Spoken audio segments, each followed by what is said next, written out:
suele ser muy interesante para quienes la integran, ¿no es cierto?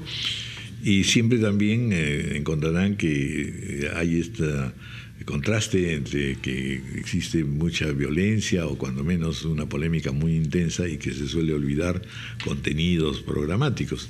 Se dice también que las elecciones están hechas y las campañas electorales están hechas precisamente para emocionar y acentuar pasiones más que intelección, en fin, ejercicio intelectual de contenidos y tal.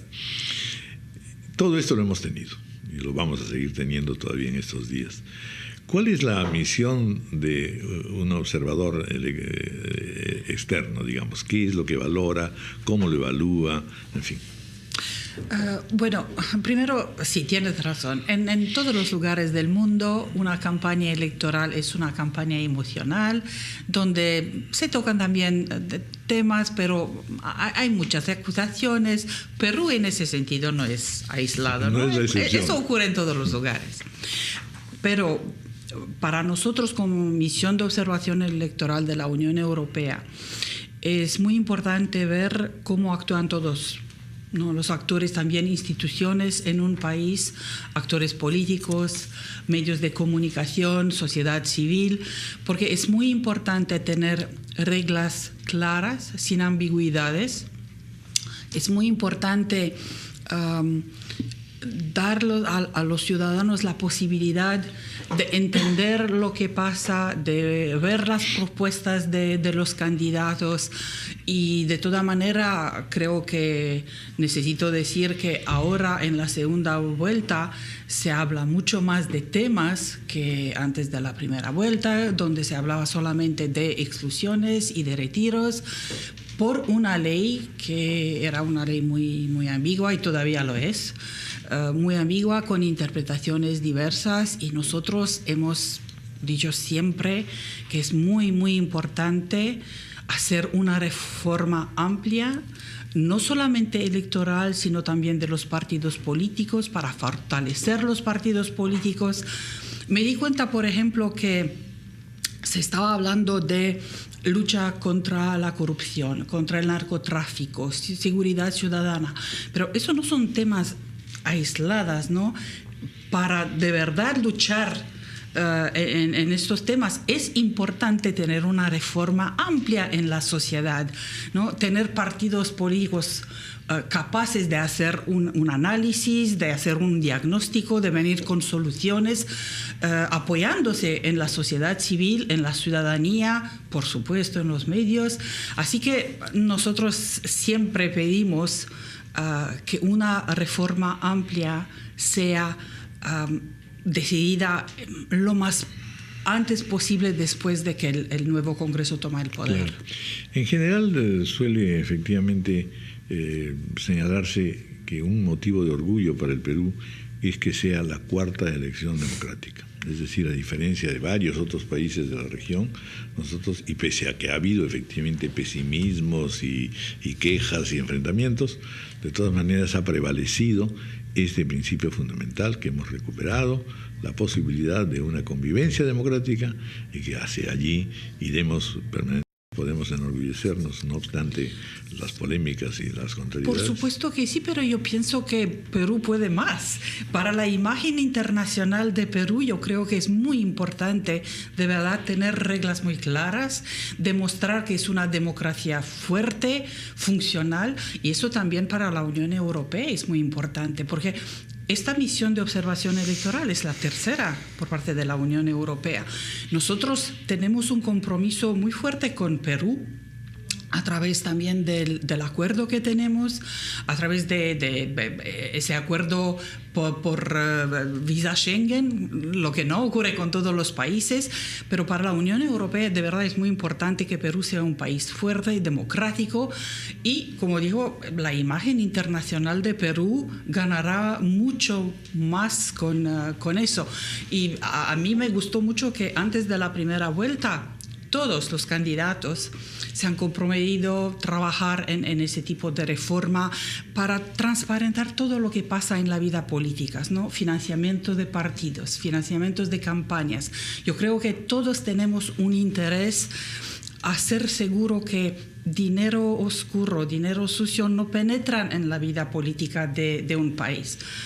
Ahora veo que han bajado un poco el tono y lo que me preocupa, todavía no estoy decepcionada, pero sí que me preocupa mucho, pero espero que después de las elecciones el nuevo Congreso lo hará el primer año. Yo pienso que es necesario para evitar lo que ha pasado antes de la primera vuelta, ¿no? Yo creo que en eso coincidimos todos, quiero decir ciudadanos peruanos y también observadores internacionales. Es muy bueno tenerla en el Perú, señora Renate Weber, puesto que en su continente, Europa, usted es rumana, hay elecciones importantes estos últimos 30 días. No hubo las elecciones en Austria, sí, en donde la extrema derecha perdió contra todo pronóstico. Vienen las de salida de la Gran Bretaña de la Unión Europea, referendo, y las españolas, sí, de fin de junio.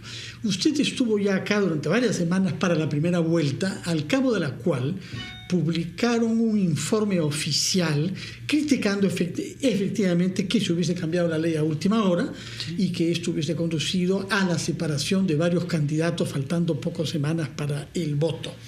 Pero en ese informe ustedes mencionaban también el trabajo de la prensa y destacaban que ha habido en la mayoría de los medios, entre ellos RPP, disculpe usted que yo hable de la casa, una cobertura pluralista y equilibrada. Usted reconocía en la mayoría, sí, de los medios de comunicación. En las últimas semanas hemos tenido, sin embargo, algo relativamente nuevo, que son las tomas de posición del Tribunal de Honor del Pacto Ético No Electoral, que, como usted sabe, me ha llamado la atención no solamente a algunas fuerzas políticas, sino al propio presidente de la República. ¿Cómo valora usted lo que el Tribunal de Honor viene haciendo en este proceso electoral?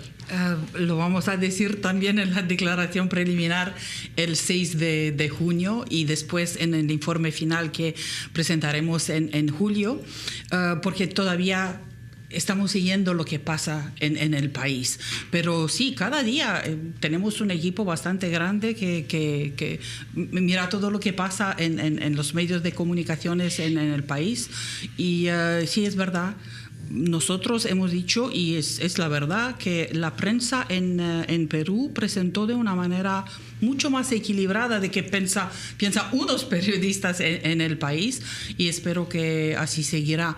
Pero esperamos un poquito más hasta que se acabe también la segunda vuelta y presentaremos también este informe sobre cómo actuó los medios. Pero lo que quiero decir, por ejemplo, es que fue tan importante, ¿no?, este tipo de trabajo hecho por los medios de comunicación, que nosotros esperamos de verdad que los periodistas, los medios, la sociedad civil apoyarán esta reforma y van a exigirlos a los políticos que cumplen con las palabras que han dado sobre la reforma, porque es un trabajo conjunto, no solamente de unos. Políticos, muchos de ellos en todos los lugares del mundo se comprometan con mucho, pero importante es cumplir, ¿no?, con las palabras. Perdón, Patricia, pero tenemos que hacer una pausa, 9:34.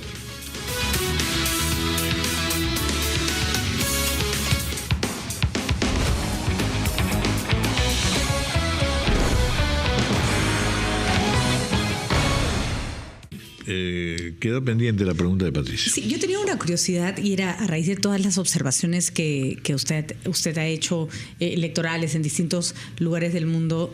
Renate, cuéntenos ¿qué tan recomendable es el voto facultativo, por ejemplo? Que es una reforma electoral que en el Perú se discute mucho, no es de las más importantes, y hay quienes sostienen que sí, el voto debería ser facultativo, no debiera ser obligatorio, y hay quienes creen que depende de la sociedad. No le pido una opinión para el Perú, le pido una opinión en abstracto, ¿no?, en general, sí, de lo que ha observado, ¿no? Es un tema que se discuta mucho también en Europa estos días, porque la verdad es que los ciudadanos europeos no se presentan tanto para votar. Claro.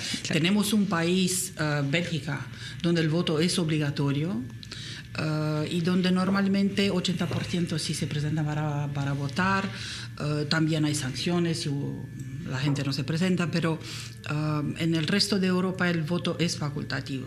Pero se habla mucho más ahora si no sería un poco mejor de también obligar a la gente de votar, porque la falta de interés es tan grande. Bueno, nosotros lo pensamos así, que es un derecho, no es una obligación.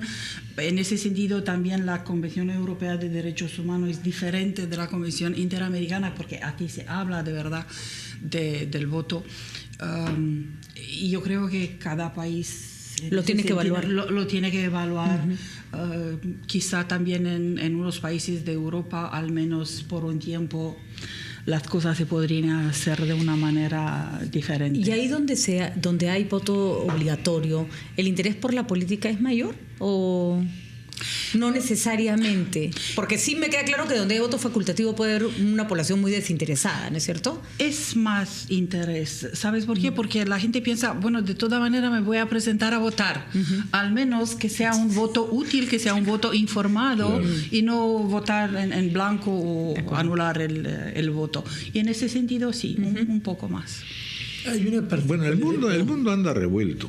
El mundo anda revuelto y en consecuencia en todas partes tenemos sorpresas electorales y todo el mundo coincide en que hay un factor de desorientación y está pesando mucho menos lo ideológico, la presión económica es muy fuerte en todos lados y la idea de compatibilizar criterios internos en las naciones.